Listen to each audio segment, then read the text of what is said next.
आदेश दिया कि भाई फलाना फलाना राजा तुम्हें ये मंदिर ऐसे ऐसे इसका निर्माण करवाना।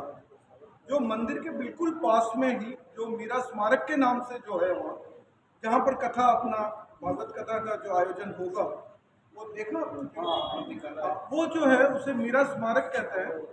स्मारक तो अब बना है म्यूजियम। वो मीरा जन्म स्थल है, मीरा जी वहीं पली बड़ी खेली, सब वहीं हुआ था उनका। और जहाँ आपने मीरा जी की जो प्रतिमा देखी है, श्री चारभुजानाथ और मीरा जी, उनकी प्रतिमा ऐसे बनाई गई है कि श्री चारभुजानाथ और मीरा जी के नैन बिल्कुल डायरेक्ट मिलते हैं।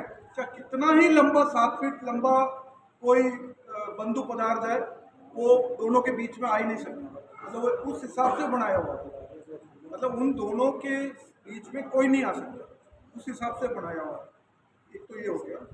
उनके जस्ट बगल में आपने एक प्रतिमा देखी हो, चारभुजानाथ प्रकट हो रहे हैं धरती माता से, और एक गौ माता उनको दूध पिला रही है, और पास में एक बुजुर्ग खड़े हैं। वो हैं मेड़ता के मोची समाज। मोची समाज आप समझ गए हो? हाँ, मोची समाज से हैं।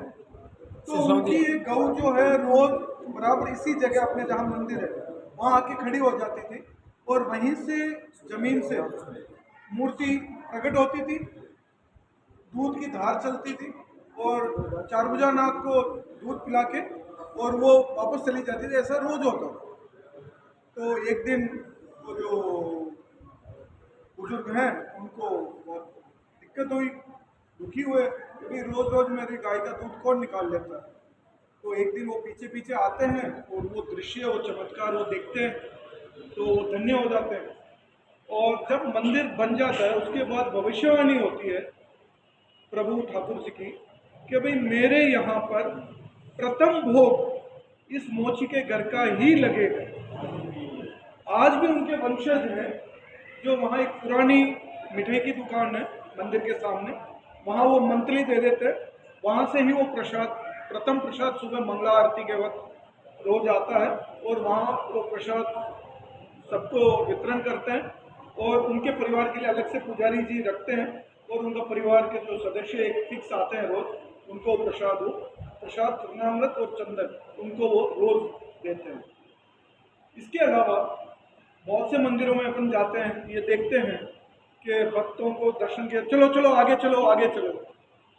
चारभुजा जी के मंदिर में आपको कोई ये नहीं कहेगा कि चलो हो गया दर्शन हो गया आगे चलो। स्व विवेक से अपन को ही आगे बढ़ना है। ज़्यादा से ज़्यादा अगर जैसे मैं लोकल हूँ, श्याम बाबू लोकल के हैं, तो धीरे से जैसे कोई भाई आगे बंधु खड़े हैं, प्रभु बस ज़्यादा से ज़्यादा इतना कह सकते हैं अगर ज़्यादा भीड़ है, बाकी कोई नहीं कहता।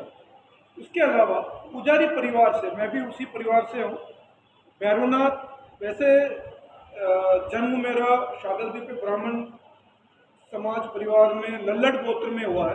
तो लल्लड़ गोत्र भैरव के हम पुजारी हैं, जो कुचेरा के बहुत प्रसिद्ध मंदिर है सक्कड़ भैरव है, वहाँ के माँ चामुंडा और भैरव के पुजारी। हमारे ही भाई बंधु है अकोटी गोत्र, वो है श्री चारभुजानाथ के और मीराबाई के पुजारी है ना, जो मेड़ता है। और यहाँ पुजारी परिवार से कोई किसी भक्त को ये नहीं कहते हैं कि आप दक्षिणा चढ़ाओ, इतना चढ़ाओ, ये करो, कोई मुंह से नहीं मांगता।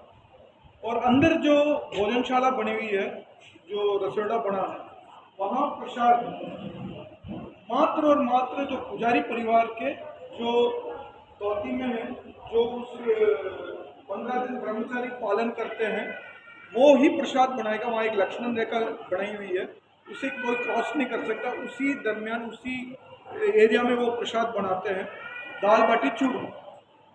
जो ठाकुर जी के श्री चारभुजानाथ के अन्न का भोग दिन में मात्र एक बार लगता है, वो दोपहर में, उसको कहते हैं हम राजभोग।